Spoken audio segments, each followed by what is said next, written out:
comments are saying it's about time. R32. Justin Bernash, always a pleasure. Brian, it's great to see you again. This is a 92. 1990. Oh, darn it. All right, 1992 Nissan Skyline R32. Any derivation of that? Nope, straight up GTR. The Spec Vs came later. This is the first time well, this is the second Skyline I've ever driven. The first Skyline I drove was a 4-door, non-turbo, automatic R33 in New Zealand. It was the Ford Taurus. There are Skylines and then there are Skylines, and just like Casino Royale, this is the latter. I've learned a few things as we're filming this. One, while it does have, wow, there's no sloth. Nismo short shift. Holy moly, they weren't kidding. Like a bolt action rifle. I've never felt anything like that. Yeah, me neither.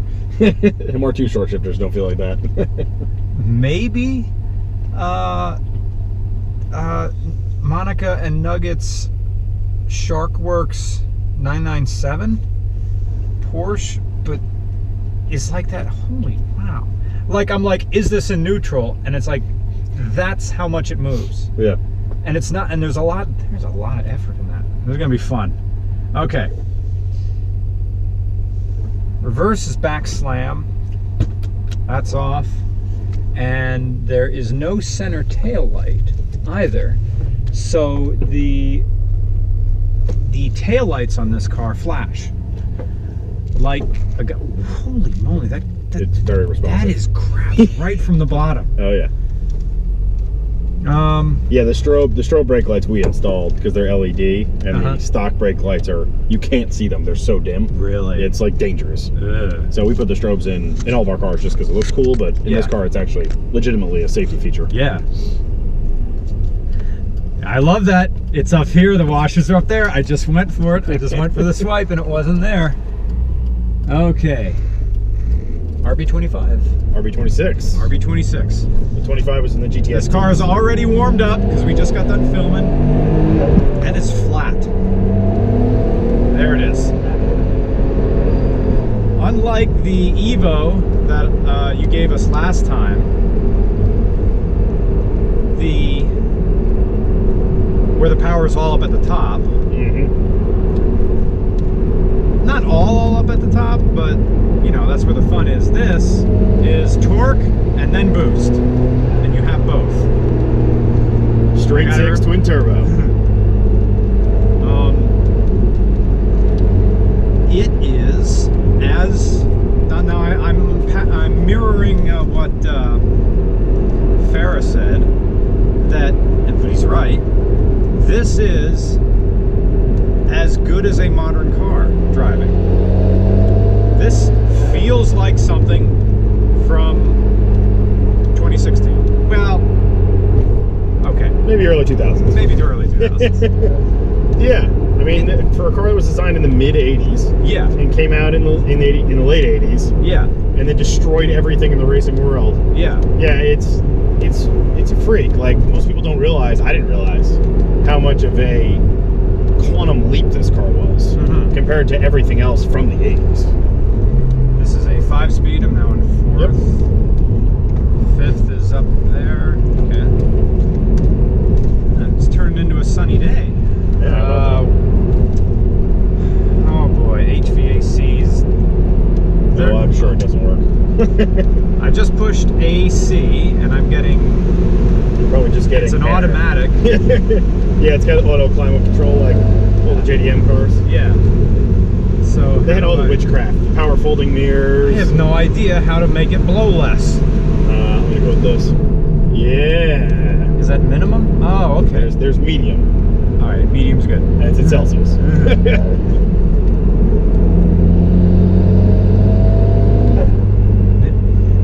It's a completely different sounding blow-off valve, although there is or is not an aftermarket blow-off valve on this. This is stock blow-off. Okay. Yeah. So it did make a chirp as opposed to most modern things which don't make any noise. Yes, the modern cars are designed to not sound like turbo cars. Have you done any mileage calculations on this? How many miles are on it? I mean, miles per gallon. Oh, no. Okay. I'm wondering if it's better or worse than the Evo, because the Evo drank. Yeah, I mean, it's a straight six. Straight six are notoriously horrible on gas mileage. You get all the silky torque and revs. You sacrifice gas mileage because, you know. Am I in fifth? That's... No, you were in third. I was in third. Yeah. Okay. That's what we were talking about. It revs. A straight six is just revs so smooth. They're like butter. They're like a sewing machine. You don't know what gear you're in based on sound. Yeah. You know how many revs you're at based on sound. Like you hear the engine, you're like, oh, it must be a 3,000. And you're like 5,000. Yeah.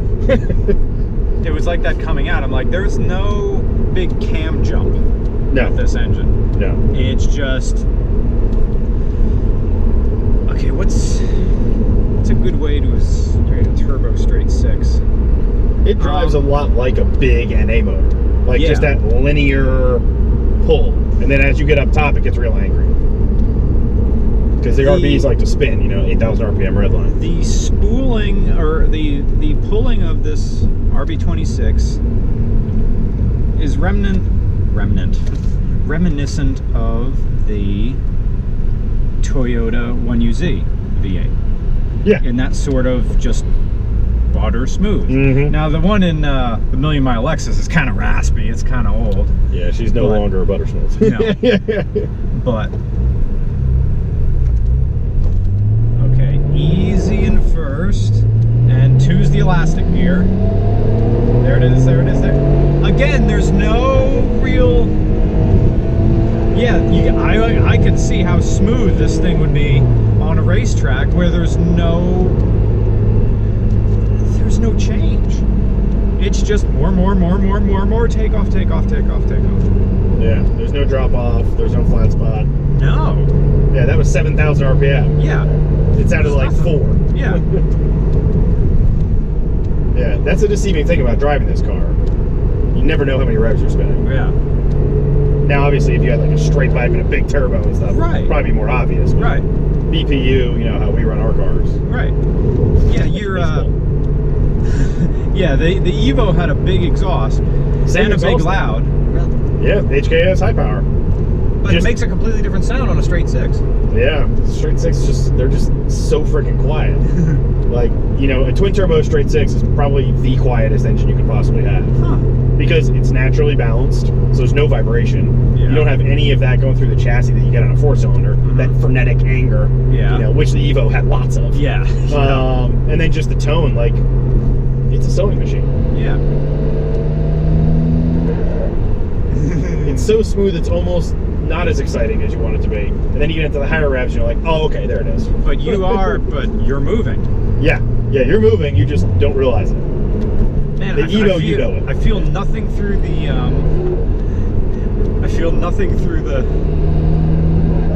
through the gas pedal. I wonder if this was an early version. Is this throttle by wire, or is it throttle by cable? No, this is cable. Oh, okay. Oh, there it is. Yep. You can rev match. I was rev matching pretty good when I was driving trying to keep up with this in my Forester. But you get out of a Forester, it's just Subaru. Get in this, just. Yeah. I mean, really, almost effectively the complete opposite engine.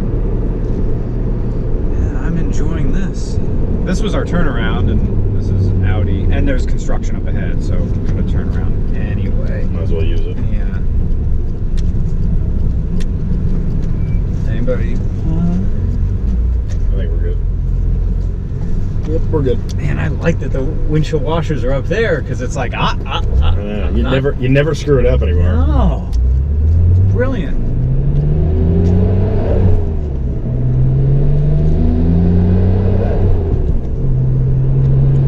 Quick shout out to Ruben from Arrowtown, Queenstown, Lower Shotover, New Zealand, for letting us drive that 91 Legacy. After having all that seat time, I'm now more comfortable in correct hand drive cars. Did I go back down into third? Yep. That's fourth. There's fifth. Yeah, fifth's almost like overdrive in this car. Yeah, I mean, at regular speeds. Yeah, it's just like, it's like on board. I'm liking though the softer suspension combined, like not the crazy high, because not the crazy tight suspension that you had in the Evo, which when you hit Pennsylvania roads, that car was. Yeah. This thing, we took a turn there, and they're fixing the potholes here in Jersey, and it was able to handle the off-camber turn, which was what that was, combined with bumps. It handled it fine. Yeah, these are the TN Flexes. They're much softer, but the four-wheel steer in this car kind of makes up for it. So, whereas obviously the Evo does not have four-wheel steer. The four-wheel steering in this is way milder than the Prelude SI, which I think that I reviewed for RCR, that I think was one of the most aggressive rear-wheel steering systems out there, and it was also mechanical. Yes. Whereas this is hydraulic. The rear wheels do not turn within a parking lot. So there isn't that. It's probably definitely a safety thing, because no matter what, the rear wheels turn on a Prelude SI. This, since they're hydraulic, they're turn on demand or turn by. There's some parameter that's making them turn back there, and I don't know what it is. I honestly don't even remember when I read about it what the scenario was for it, but you can feel it at speed, like that corner. Like there's no push that you would normally get out of an all-wheel drive, big iron block, straight six front engine car. Now this front torque gauge, what does that mean? So this car, unlike most all-wheel drive cars, is actually a rear-wheel drive car that then has front wheels activated as it loses traction on the rear. Huh. So whereas basically everything else is a front-wheel drive car that they add rear wheel to, right, with a transaxle and whatnot, this is a rear-wheel drive car that, when it needs it, throws power up front. So it was this was groundbreaking stuff back then. Whereas like an Audi, for example, was a front wheel drive and then adding rear wheel drive. Yeah. That was quattro really. Yeah. And it was fixed. This is dynamic, up to 50. Okay. With that cool little gauge in the front. That actually works.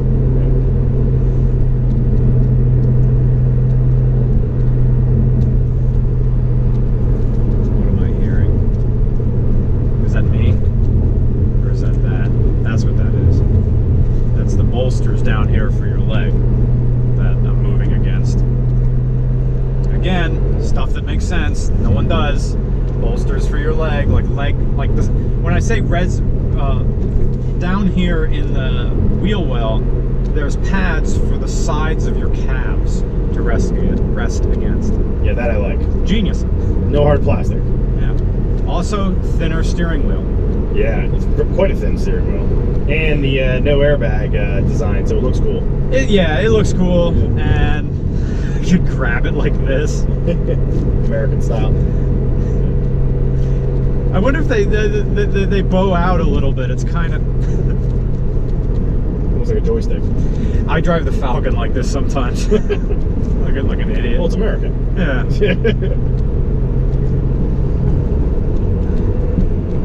I got into third again. Yeah, that fifth. Yeah, fifth. Since I'm over here, I'm afraid I'm going to hit reverse, but reverse is back. It's the other way, yeah. Yeah, fifth is legitimately an overdrive. Like normally on this road, like fourth is quiet gear. Right. Third is when you want to have some fun. Yeah. And second is anchor.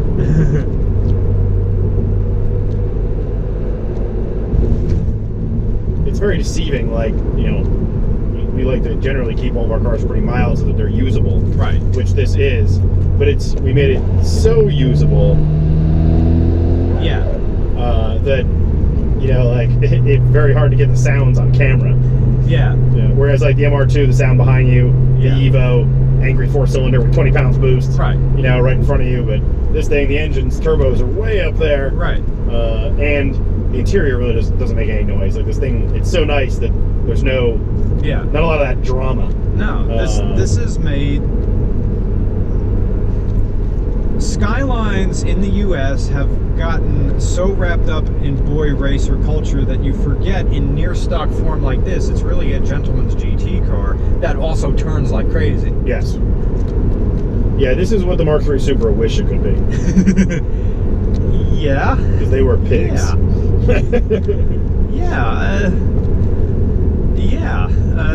There's more to Skylines than power. They're way more refined than the subculture wants to tell you they are. I'm perfectly, like, getting in this, I drive this to Chicago, no problem. And what they were also made to do, go long distances.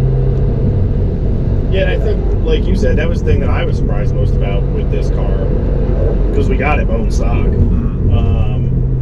It was like, this kind of just drives like a really torquey, cool-looking car. Yeah. I really expected it to be more work. Yeah. But it's really exactly the opposite. Right.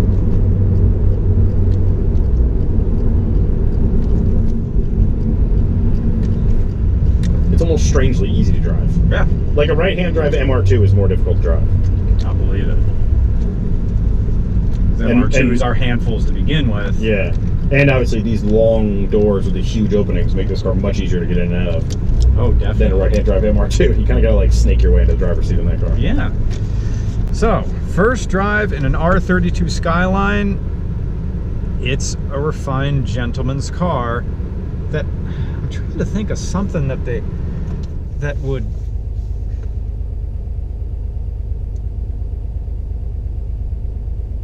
I'm trying to think like of an adult contemporary artist who was adopted by a younger generation and tried to sold as hardcore.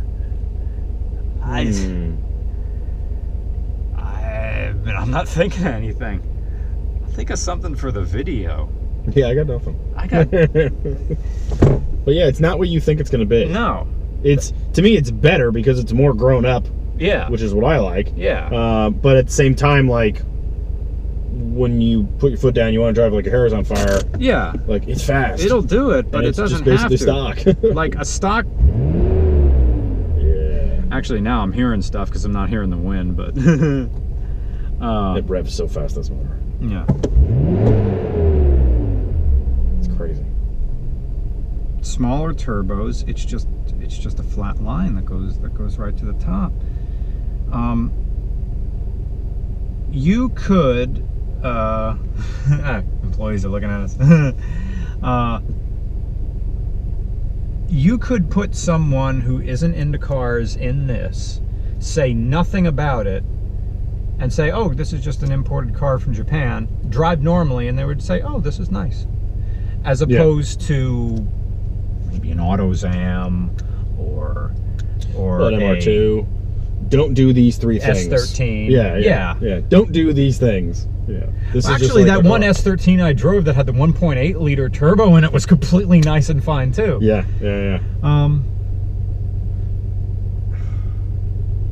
the problem with a lot of these in America now is that a lot of them are pretty rough. Yeah. Like, these cars did rust. This car is completely rust free, but that's because we bought a 46,000 mile, two owner car. Yeah. But they do rust. They do get ragged out. The interiors on them, don't wear particularly well, like as they get older, or they get left sitting in the sun. So the dashes do all the 80s dash things where they bubble and they bulge and they crack.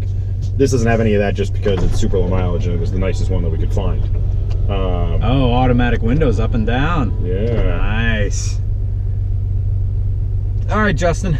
Thank you so much for letting me drive this. It is. I need better adjectives than pleasant. Complete. I hope whoever gets this is going to get an everyday. Is going to get an everyday smooth car. I hope they have a longer commute, so they'll be able to enjoy it. Gosh darn it! Take road trips in this, please. If you have a Skyline, don't just plan a big multi-state road trip with it. That's how a car like this is meant to be enjoyed. Just get Waze or something and mine the local constabulary. Because that's one thing. You're not going to... Oh. It's got the push button. Yeah. Old school. Oh, it's on accessory. There it is. You can just leave it in. We're just going to get I gotta know. There it is. Unlocked. Nice key, too. Yeah, super cool GTR key. Yeah. All aluminum. That's one thing, though. There is no talking your way out of a ticket in this.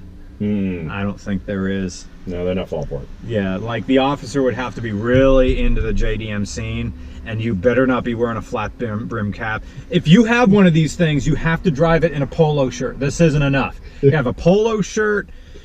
Yes sir, no sir, because unfortunately the boy racer scene just follows R32s wherever they go in the US. True story.